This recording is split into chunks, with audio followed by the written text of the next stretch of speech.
Olá, Paulo, boa noite, tudo bem? Boa noite, Pedro. Tudo bem? Beleza. É, a gente está fazendo uma pesquisa e a primeira questão eu gostaria de saber, né, se eu posso fazer a gravação, né? É uma pesquisa sobre como que a sua empresa lida com a questão dos impactos ambientais, é, a questão de práticas de ESG, né? E os desafios que vocês encontram. Podemos gravar? Podemos, claro, vamos nessa. Beleza. Então vamos lá. Acho que a primeira questão é você apresentar, né, a sua empresa e o tipo de negócio que você atua. E aí a gente, na sequência, vai fazer umas perguntas aí para ti, tá bom? Legal. Bom, a nossa empresa, na verdade, é um grupo de empresas, se chama Grupo Ginga, e ele é composto por algumas empresas, é, mas o grande mercado que a gente atua é um mercado que é uma integração de marketing, comunicação, tecnologia, inovação e também a parte de sustentabilidade e regeneração, né? Então, a gente tem um grupo de empresas, uma delas é a Ginga, que é uma agência de publicidade. Temos uma outra empresa que é a Diva, que é uma consultoria de futuros. Temos também uma empresa que se chama Signa, que é uma consultoria de branding e de design estratégico. Nós temos a Purp, que é uma empresa de consultoria de regeneração para transformação organizacional. E temos também não é uma empresa comercial, mas é uma iniciativa que é a Gira, que é uma comunidade também de aprendizagem, de rede de talentos, e que a gente utiliza também como uma ponte aí para profissionais dessas áreas, para se aproximar e para estar em contato também com novidades aí de tecnologias emergentes e outros aspectos também de futuro do trabalho, etc. Então, bem Muito, resumidamente, esse é o nosso grupo de empresas aí. muito legal, muito legal. Então, a pesquisa hoje é sobre como as empresas tomam decisões em relação a investimentos em projetos sociais ou ambientais, né? E aí eu queria entender a sua visão, né? E aí, como que vocês lidam, né? Ah, você comentou que recentemente vocês conseguiram, né? É uma certificação, correto? Isso, certificação do Sistema B. Legal. A gente. Desculpa, pode. Não, pode falar, segue aí. Tá. Então, a gente conseguiu recentemente, esse ano, a certificação do Sistema B, Uhum, o que para nós foi muito importante, porque o Sistema B ele é uma entidade global, né, uhum, que reconhece empresas que têm um compromisso com o desenvolvimento socioambiental. Inclusive, a gente tem que colocar no contrato social, fazer uma alteração para colocar, inserir esse compromisso, né? Uma das iniciativas é essa. Mas não só isso, né? Eles têm um processo de certificação que passa por uma auditoria bem séria e tem um questionário, né? Onde você precisa pontuar, ter uma pontuação mínima para obter a certificação. uhum, Então, por que que foi importante para a gente? Porque a gente teve que se preparar nos últimos, acho que 3, 4 anos para conseguir pleitear essa certificação, porque uhum, muda processos internos, muda a iniciativa, mudam as iniciativas, eventualmente coisas que a gente não fazia, não se atentava, que a gente teve que passar a se atentar, a fazer processos novos, plataformas. Então, nos últimos anos, grande parte dos nossos investimentos nessa esfera de SG, eles foram investimentos para dentro da operação, no sentido da gente conseguir melhorar e deixar a nossa operação mais robusta e mais, com uma governança mais séria, uhum, de dentro para fora, claro, para que a gente também pudesse obter a certificação, mas não só isso, para que a gente também pudesse atuar realmente nesse campo da sustentabilidade, regeneração, ESG, como parte dos nossos serviços, uhum, né? Para vocês terem uma ideia, a Natura é uma empresa B, uhum, a Hering, a Danone é uma empresa B. Você tem várias marcas como a Dengo Chocolates, que tem uma marca nova de chocolates também muito bacana, que é uma empresa B. uhum, Então, a gente, por trabalhar nesse segmento de marketing e comunicação há muitos anos, e é um segmento que estimula consumo e produção exacerbado, a gente também veio se questionando qual que era o nosso papel nesse mercado. Então, a gente também pleiteia e quer trabalhar com marcas que tenham uma visão mais contemporânea, mais alinhada com esses valores que a gente tem. Então, os investimentos foram muito nessa melhoria operacional, legal. né? E aí, assim, as métricas que a gente observou eram muito baseadas nesses incrementos, de scoring dentro da certificação e também dentro da nossa maturidade de operação. Então, eu vou dar alguns exemplos, tá? Legal. Por exemplo, a gente precisou investir em desenvolver um código de ética e conduta e deixar esse código de ética público. Uhum, A gente não tinha um código de ética público. A uhum, gente tinha uma cultura interna, tem uma área de pessoas que, né, cuida de todas essas gestões de conflitos, de crises, mas não havia um código de ética público, organizado. A gente teve que contratar uma plataforma de denúncia e de compliance. Então, assim, também não existia esse processo interno, apesar da gente ter a forma de lidar com isso, mas não havia uma plataforma anunciada, oficializada para nossa rede de colaboradores, onde pudesse se fazer essas denúncias, abrir esse canal, né? Então, é, esse foi um exemplo. Na parte ambiental, a gente, por exemplo, começou com uma iniciativa, até antes da certificação, que eram as iniciativas de produções audiovisuais e eventos com descarbonização. legal. Então, a gente, por iniciativa própria, a gente queria otimizar, porque a nossa indústria, ela faz muitas gravações de comerciais, de conteúdos para a internet. Isso uma coisa que nem não fica muito visível, né? Então, assim, você vai fazer uma diária de estúdio, você tem transporte da equipe, você tem toda a parte de alimentação, descarte, materiais de set, tem uma emissão que Uhum, ela é muito intensiva também, e a gente percebeu que era possível reduzir essas emissões, melhorar a destinação de resíduos também, e a gente começou a fazer um piloto sobre isso dentro de um cliente que a gente tinha um set de filmagem fixo, e tá. aí a gente também teve que buscar parceiros, né? Então a Sim. gente teve que medir, por exemplo, teve que buscar uma parceria que fizesse a destinação dos resíduos orgânicos para compostagem e a destinação dos resíduos sólidos para reciclagem. E Uhum, isso teve que passar por uma auditoria de análise gravimétrica, que era para a gente poder dizer exatamente qual percentual que desses tava. resíduos virou composto e qual percentual virou realmente reciclável.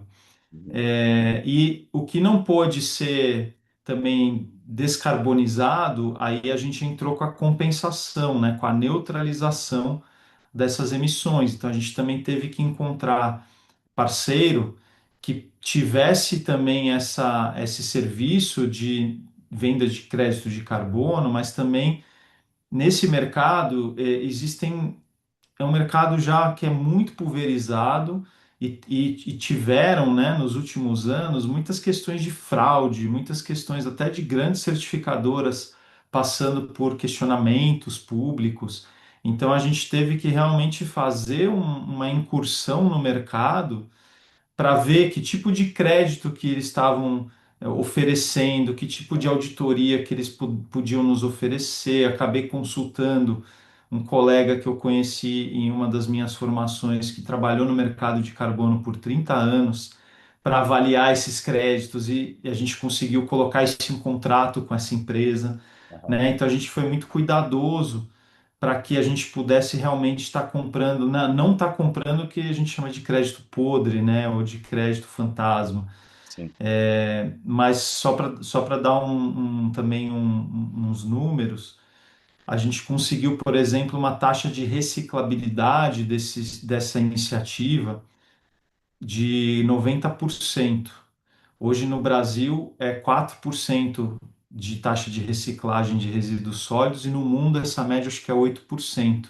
Caramba. Então a gente conseguiu com essa iniciativa garantir que 90% dos resíduos sólidos fossem reciclados e também foram toneladas, eu não sei de cabeça, mas foram toneladas também de compostos orgânicos, Uhum. porque normalmente os compostos orgânicos, numa uma coleta municipal, eles vão para aterro. Aterro, né? Mais de 90% vai para aterro, e isso vira gás metano, que é um gás muito mais tóxico que o gás carbônico. Então a gente também conseguiu garantir que o que era reciclável e tinha potencial de reciclabilidade pudesse ter a sua reciclabilidade e o que era orgânico pudesse realmente virar nutriente para o solo. Então, isso foi uma das nossas iniciativas. Legal. Depois disso, a gente veio a medir fizemos um inventário de emissão das empresas todas, porque a gente, né, dentro também do sistema B, é necessário você fazer o seu inventário de emissões, Uhum. e ter um plano de descarbonização. Então, a gente passou a fazer desde 2024 o nosso inventário anual de emissões, também com uma empresa que faz esse inventário nos padrões do GHG Protocol, que é um padrão internacional. Então você perguntou das métricas, né? Então eu estou te passando, a gente teve que ir buscando também quais são as métricas críveis de mercado, as métricas, padrão ouro, para que nessas iniciativas a gente pudesse estar compliance, né? Então a gente pudesse ter uma seriedade nos números e nos relatórios que a gente fosse apresentar. Então as nossas medições, tanto dos sets de filmagem, dos eventos e depois da empresa inteira, foram nesse padrão GHG Protocol e a gente tem isso, agora está publicando também no banco de dados da FGV, que tem um banco de dados público para isso, é voluntário, né? Não é todo mundo que publica, mas a gente está realmente aprendendo muito, né? E buscando. E na parte também social, né? A gente tem as metas de igualdade, redução de desigualdades. Então a gente faz o nosso censo também semestral e a gente vai e tem aí dentro da Agenda 2030 tem as nossas metas, Aham, né? De mulheres, pessoas pretas, pessoas com necessidades especiais, faixas etárias, pessoas mais velhas também, né? Então todo tipo de espectro de diversidade, equidade e inclusão, a gente também tem essas metas. Não vou dizer que a gente é perfeito, longe disso, né? Mas a gente se propõe a melhorar. Então a gente vai acompanhando dentro do nosso censo o que que tá. Isso muda o quê? Muda bastante um processo de recrutamento e seleção. Muda bastante o processo também de desenvolvimento, né, do employee experience, do employee branding, porque quando você começa a abrir esse espectro, é muito mais cômodo para um empresário ele buscar alguém que já tenha uma qualificação, uma graduação, uma pós-graduação, que já teve oportunidade eventualmente de fazer um curso fora do país, etc. Mas ao passo que você abre para um espectro também de pessoas que são minorizadas ou pessoas periféricas, você tem outras coisas para lidar. sim. Então, a forma que a gente aprendeu historicamente a desenvolver talentos, ela passa a mudar. Então, muda bastante o processo também de avaliação de feedback, de desenvolvimento de talentos, etc. Né? E aí, por fim, a gente tem uma coisa que a gente começou a investir na nossa própria prestação de serviços. Uhum. Então, por exemplo, a gente tem duas das empresas, que é a PURP, que é uma consultoria de regeneração, e a Diva, que é uma consultoria de futuros. A gente aí fez investimentos mesmo, aportes, como se fossem novas startups para o mercado, para que a gente pudesse trazer o aspecto ESG no core business dessas empresas para a prestação de serviço.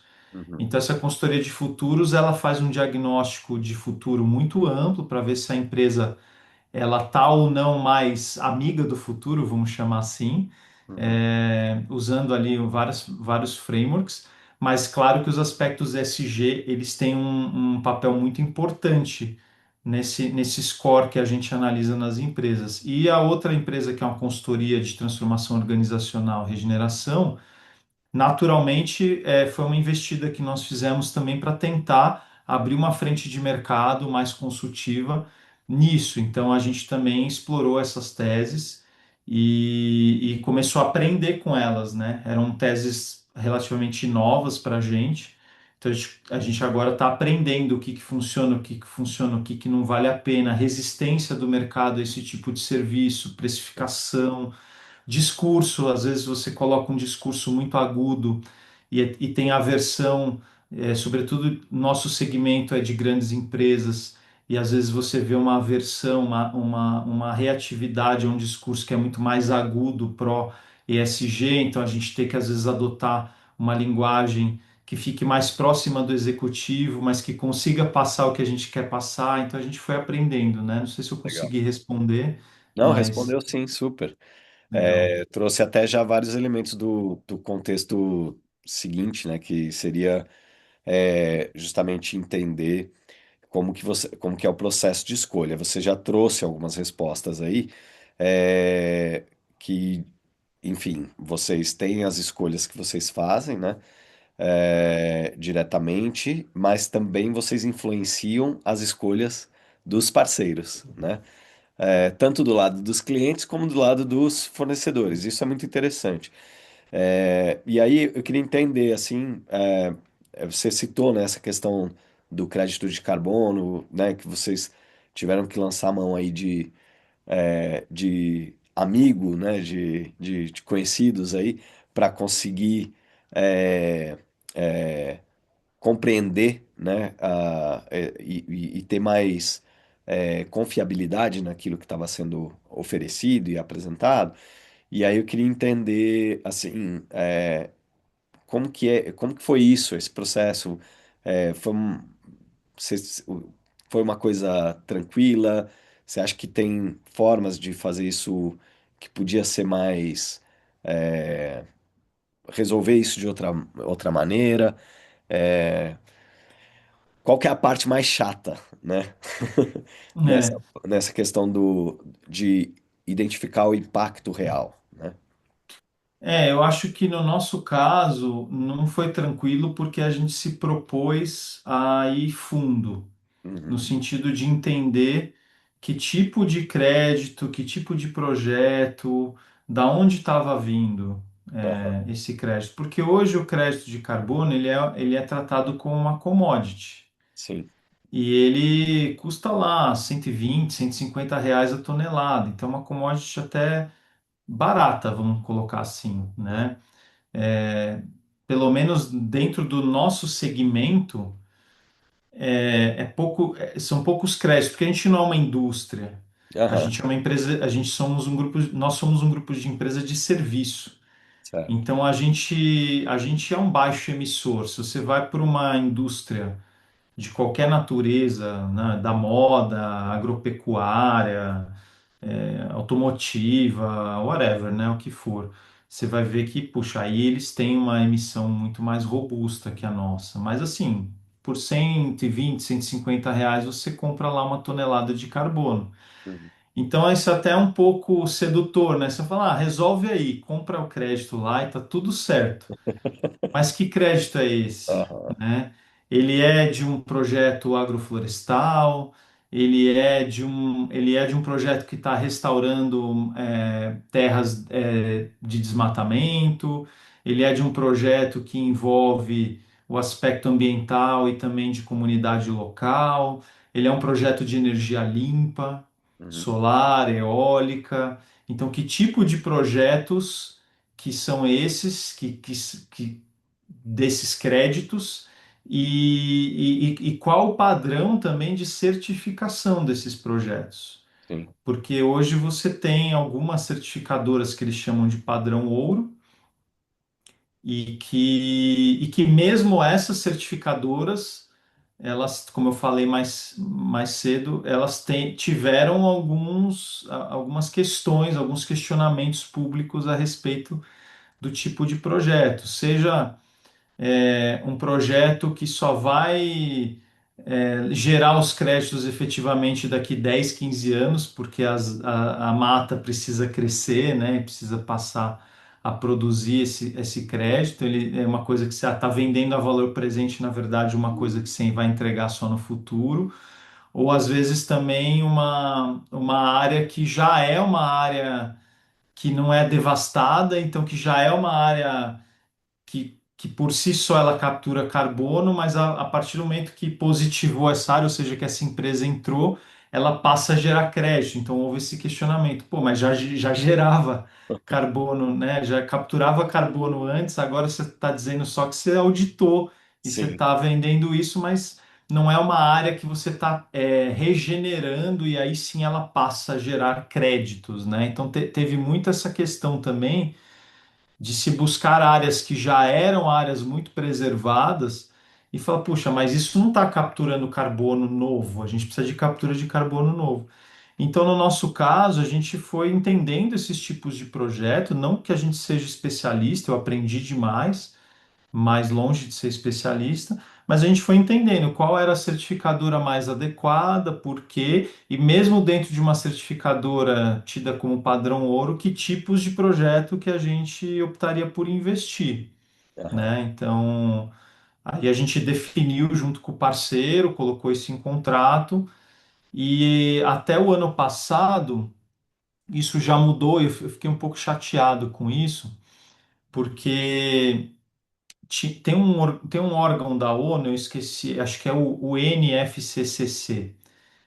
Não sei o que significa a sigla assim de cabeça, mas ele é um órgão da ONU que ele garante que determinados projetos que geram crédito de carbono, eles entram dentro das métricas do Acordo de Paris. Porque no Acordo de Paris, que foi uma atualização do Protocolo de Quioto, o, esses créditos ligados ao Acordo de Paris, eles contam para os créditos do país em questão.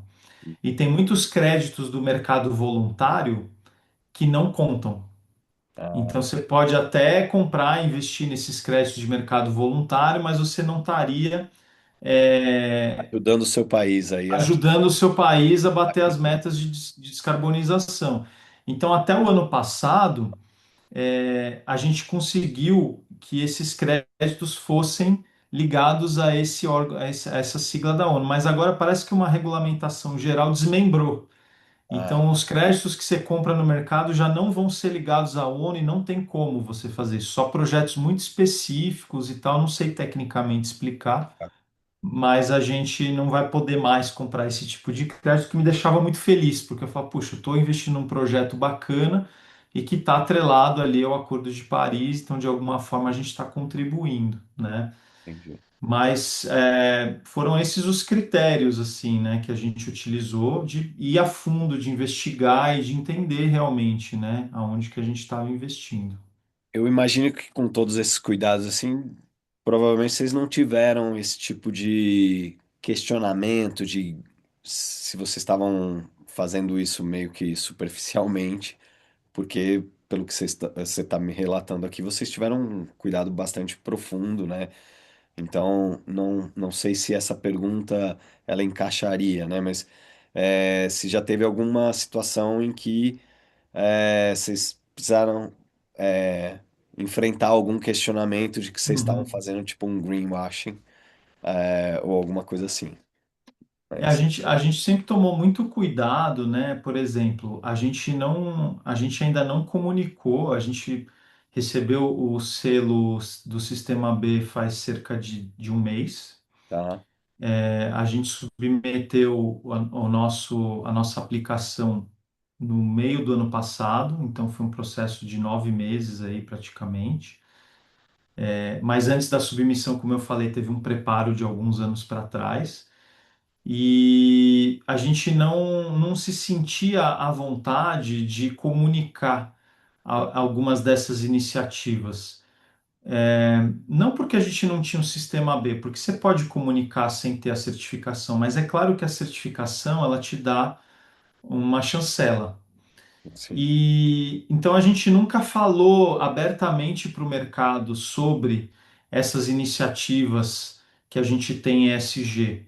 E agora a gente tem um plano estratégico de começar desde já, né, a realmente trazer e evidenciar e tornar públicas essas iniciativas. Não só as iniciativas, mas as nossas metas, a quais ODSs que a gente está aderindo. A gente selecionou 10 ODSs que são as ODSs que a gente entende que a gente pode ter um impacto e que tem a ver com os nossos negócios. Então, essa comunicação ela vai começar a acontecer agora. Mas a preocupação é, primeiro, que seja uma verdade interna e que tá. seja de verdade o que a gente faz. E segundo, para quando a gente for comunicar, isso está também muito solidificado e que não tenha qualquer questionamento, ou que se houver qualquer questionamento, a gente possa também ter ali É um publicamente respaldo. tudo acessível, né, via internet, para que as pessoas possam imprensa, público de interesse possa consultar e avaliar por si só as informações, né? Então a gente pensa nisso, mas até então não tivemos nenhum questionamento, né? Até porque a gente não Não comunicou comunicou. de uma forma tão proativa, mas vai começar a comunicar a partir de agora. Entendi. Beleza. Obrigado, assim, acho que eram esses os pontos, assim, que a gente precisava passar, assim. Tem alguma, alguma, algum insight, alguma coisa, é, algo que você percebeu ao longo dessa jornada aí, né, para conseguir a certificação e tal, que você imagina que poderia facilitar a questão aí dar um pouco mais de conforto, né, nessas tomadas de decisões e tal, mais especificamente nessa questão dos créditos de carbono e de alguma coisa assim socioambiental, né? E acho que se teve durante o processo, né? Se teve Uhum. alguma situação que você falou, pô, isso aqui podia ser de tal jeito, né? Eu sinto que foi um estudo muito específico e profundo, né? Eu venho do mercado de comunicação e marketing. Acabei que eu fiz uma pós-graduação em sustentabilidade, então por interesse, mas Uhum. assim, via de regra, vamos considerar que eu era um leigo nesse segmento até então. Então foi uma coisa que por automotivação eu precisei buscar e tive interesse, mas eu vejo que a maioria das empresas e dos executivos eles ainda usam esse aspecto ESG como mitigação de risco, Tá, não como ainda uma oportunidade. Eu enxergo, tem algumas empresas também que enxergam como oportunidade de diferenciação de mercado. sim. Então, eu acho que se você consegue não só mitigar o risco, mas também abrir novas oportunidades de posicionamento, de diferenciação de marca, porque hoje em dia não dá para a gente desmembrar o aspecto de responsabilidade socioambiental do crescimento econômico, né? A Uhum. gente fala de, por exemplo, inteligência artificial, mas ela tem um gargalo enorme em energia, em uso de água. Sim, Então, a energia verde, o desenvolvimento de energia verde limpa vai ajudar muito a resolver essa dor, né? E precisa desse tipo de iniciativa. Então, eu vejo que se um projeto consegue destravar esse aspecto de que é uma oportunidade, não só uma mitigação de risco, mas assim, conseguir resolver as duas coisas, Outro aspecto é a praticidade. É Uhum. muito difícil você entender, você ter segurança de que aquela certificação ela é crível, de que ela é válida, de que ela vai ser percebida pela opinião pública, pelos pesquisadores, como uma certificação que é crível mesmo, né? Que é verdadeira. E também a forma que você adquire isso, porque ainda é uma coisa que você precisa. A gente não se sentiu à vontade, né, na época de entrar num mercado aberto, num mercado onde você faz a compra por você mesmo, né? Até tem mercados tokenizados de carbono, né? Sim. Mas eu acabei indo para, eu quero ter um fornecedor de confiança. E eu Aham, fui para essa, né, de ter alguém que pudesse também me assessorar, aham. né, nesse sentido. Então, eu vejo que esses aspectos são muito importantes, né? Você conseguir abraçar risco e oportunidade e você ter facilidade e ter uma sensação de que está comprando algo seguro, algo que é verdadeiro. E se puder, acho que atrelar também não só aspecto ambiental, mas aspecto de comunidade local, desenvolvimento social naquela região onde o projeto vai acontecer. Isso é interessante, porque a gente tem, por exemplo, eu não falei, mas a gente tem investimentos em projetos sociais através de leis de incentivo, né? Ah, Seja a Lei Rouanet, que a gente investe em alguns projetos de Lei Rouanet, ou projetos da prefeitura, acho que é a Promac, que pega uma parte do ISS, né? Como a gente é serviço, e também você consegue reverter para alguns projetos. Então, a gente também tem alguns critérios para selecionar projetos sociais que a gente se afinize, né? Então, eu acho que é interessante, né? Você poder endereçar isso, pelo menos no nosso caso, assim, é uma coisa que eu acho que eu posso pontuar. legal. Beleza. Poxa, muito obrigado.